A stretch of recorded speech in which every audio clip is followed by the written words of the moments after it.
What's up? Thank you so much for clicking on this video. This is Tom. I'm going to relay my updated mid-season Twins top 20 list for you all. I'm actually going to go 50 deep as I record this, but if you remember, you'll see it. We'll get to more on that in a minute. But as you can see here, I've got my top 10 pulled up here on the update. A couple things I want to call out before we run through some of these players. Two guys that graduated from prospect status since I last did a list, which was in mid-May. I believe that was a members-only video.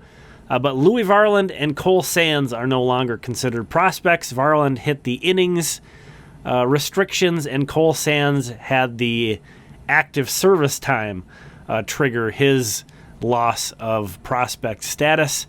Also want to call out that I personally have added guys in their age 27 season as no longer being prospect eligible. That's not a broad thing. That is something I've decided to specifically do. This impacts Michael Hellman, Andrew Bechtold, among other guys. We also want to say the age listed for all these players is their baseball age. So that's their age on June 30th. Players highlighted in gold are either more than 5 spots higher than I had them last. If they're in the darker gold, it's actually more than 10. And then the same thing on the opposite side in red. And that's showing that someone has fallen, as we see there. Again, get to more on that in just a moment. Also, just want to call out, I am a Twins fan. I am not a baseball scout. I watch these guys. I've seen all these guys. I've probably seen all these guys play a lot more than some of the national rankers have. I'll put that out for myself at least. So I am familiar with all these players. I do watch them, but you know, in terms of evaluation, I still don't consider myself a scout. I have been ranking this system since 2017. And again, if you're familiar with the channel, you obviously know following these guys, watching them on basically a daily basis, at least the guys at the top 3 affiliates. So anyway, moving on.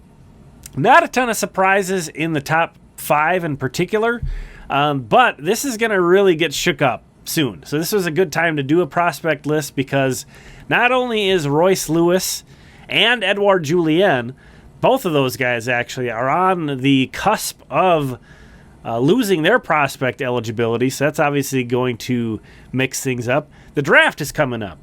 Obviously, the draft is coming up. I'm not going to cover the draft a lot heading into the draft. That's just not my forte. If I were to do that, it would basically be just me regurgitating a bunch of stuff that I've read elsewhere. So instead, I will point you to guys that I read elsewhere. Twins Daily's Jeremy Nygaard and Jamie Cameron. Both of those guys absolutely have been crushing the draft coverage this year, as they have in prior years as well. So really recommend them, and I'll be sharing some of their stuff as we get closer to that as well. Anyway, moving on, there are some changes once you get out of the top 5. Matt Wallner moving up a bit. I think he's just looking so comfortable in AAA. He's striking out less in AAA. I think he's getting a little bit better defensively. He's always had that big cannon, but he's making fewer lapses. He's making fewer errors. He's making also just misreading balls was a thing that I saw more than I would like to earlier in his minor league career. Not seeing that as often from him. So I'm just feeling really comfortable with him, moving him up farther. Austin Martin, I should call out, even though he's a guy that's not moving, I still have some belief in this guy. I know a lot of other places are completely jumping off of him. I also don't like to dock guys too bad for injuries, especially if it's not like they have some kind of a injury-prone situation or an injury I think is going to limit their value. I don't feel that way with Austin Martin yet. Connor Prelip kind of doesn't move either. Danny DeAndrade is the guy, especially in this top 10, who I really elevated up. And that's just being a little bit more familiar, a little bit more comfortable with his game. I've got to see him play a lot more now that he's up with the Mighty Muscles. And he's playing really well. Age 19 season, he's got a 741 OPS in the Florida State League. That's got to be something like 30-plus points above average. And again, playing shortstop, of what I've seen from him, I like his tools there. I think he's got a chance to stick there. And then on the negative side, Simeon Woods Richardson, I've moved him all the way down to 10. This is a guy I've liked a lot. This is a guy who I've I still believe in. He is certainly at a crossroads in his career in which he needs to make an adjustment. What that is, I'm not sure. Again, not a scout, but I will say it's sort of a double-edged sword. And again, this is a guy with a 7.47 ERA right now in AAA. That's horrible. Anytime your ERA is a jet number, I feel like that's not a good sign. It's not a good sign. But this guy is super young. He is about the same age as Connor Prelip is, which is insane. And really most of the other guys that were drafted in this most recent draft class for the Twins. And here he is. He's made his Major League debut. He's up in AAA. So I think that's something to consider. The higher up these guys go, the more warts we can see of them, the easier it is to look at the half-glass empty side. When they're down in the low minors, it's so easy to look at them half-glass full, especially like these 17, 18-year-old dudes who are just miles away. So, we're definitely in that part of Simeon Woods Richardson's career where it's very easy to look at him as a half-glass empty. I'm curious to see how they adjust to this. The one thing that I'm really disappointed with is that his velo has been consistently around 91 on average, because he'll pop up and throw 93, 94 during certain starts or certain innings. I think I've even seen some 95s out of him in the past, but it's just not there on a consistent basis. I'm also interested to see if at some point they start to tweak his release point. I think that's been part of the sauce for him, though, in that why he's been a really good command pitcher. I think his really high release point has helped him out.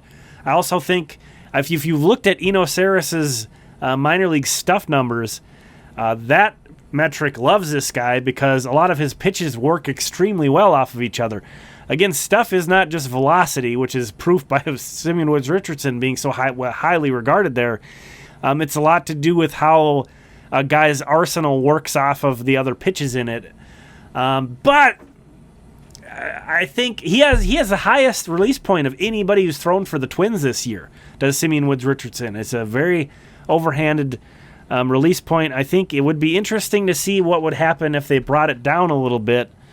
I'm not sure what else that might be kind of opening Pandora's box to some other issues, or maybe that stuff, his pitches don't work as well with each other. I don't know. But basically, I'm almost kind of looking at this guy in the similar light as I would with a hitter who I'm convinced who needs to make a swing change, but I'm hopeful can do it. Is kind of a similar. I'm not sure if it's a release point or what. Simeon Woods Richardson needs to make an adjustment. I have some confidence that he can do it. If you were to tell me that he can't, he's way, way down, way further down than this, and that's pretty frustrating for a guy who has a lot of upside, a lot of potential. But this really is a slap in the face season for him so far. Moving on to numbers 11 through 20. Taking a look at these guys here. Tanner Schobel is a guy I've elevated. This is partly because there's been some graduates. This is also partly because some of the guys who were previously in this range have fallen down. But he's really played great the last couple months. He's putting kind of a poor start to the season behind him. And I've really liked the way he's been looking for Cedar Rapids. Unfortunately, his teammate, Jose Salas, the main prospect who came over in the Luis Arraez trade, very disappointed. And this isn't a small sample anymore. Jose Salas has a .505 OPS and 226 plate appearances this year for Cedar Rapids. The silver lining is he's only 20. He's a very young guy still. But I really liked the way he looked at the time of the trade. I went back and watched a ton of games of his for the Marlins Midwest League affiliate. So same league. He's back in the same league with a different team. I don't know what's going on here. I don't know if he's putting extra pressure on himself after being a part of that big trade or what's going on. But a guy who just really looked very polished and professional when I watched him last year. He's looked lost quite a bit of the plate appearances I've seen. I mean, it shows. You got a .505 OPS over, again, 226 plate appearances. If you want to argue he should be lower, I have a hard time defending that, to be honest. But I figured sliding him back at 16. I should also add the caveat. I don't think this is a great twin system, to be honest. And I think we start to kind of see that I think in most years, Simeon Woods Richardson wouldn't be hanging in the top 10 still. I think in most years, Jose Salas wouldn't be 16 still. Where does this system land across baseball? That's a tough question because, again, I am so Twins focused. I don't pay I don't pay hardly any attention to the rest of the systems across baseball. I'm mostly familiar with like the top 100 prospects. Every team's top handful of guys. I don't get this deep. But I would guess that the Twins rank somewhere in the 20 to 25 range across baseball in terms of their system. So keep that in mind as well when we're looking through these. Ricardo Olivar is one of the pop-up guys on this list as well. I've elevated him from 35th. And again, that's just getting an opportunity to see him some more, much like Danny De Andrade. See him some more with Fort Myers. Also hearing some more things about him from people who are seeing him in Fort Myers. And his slugging percentage is comfortably above average for the Florida State League. He's got a 369 on-base percentage and a 424 slugging. This is a catcher/left fielder. He's really caught my eye. Ricardo Olivar, great year last year in the short season leagues.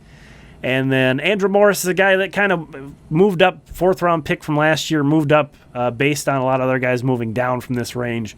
But I've liked what I've seen out of him. Throws 97. There's going to be some more guys from this draft class coming up in a little bit. But again, that is where I'm going to stop for this video here. Let me know what your thoughts are on there. Who are your guys that you like? Who are your guys that you don't like? Who's the biggest snub out of my top 20? But channel members, thank you so much for your support here. The premium members, by the way. And you are going to have a video available, members-only video, where we're going to go through all the way to 50. So come on, click over to that one. Everybody else will talk again soon.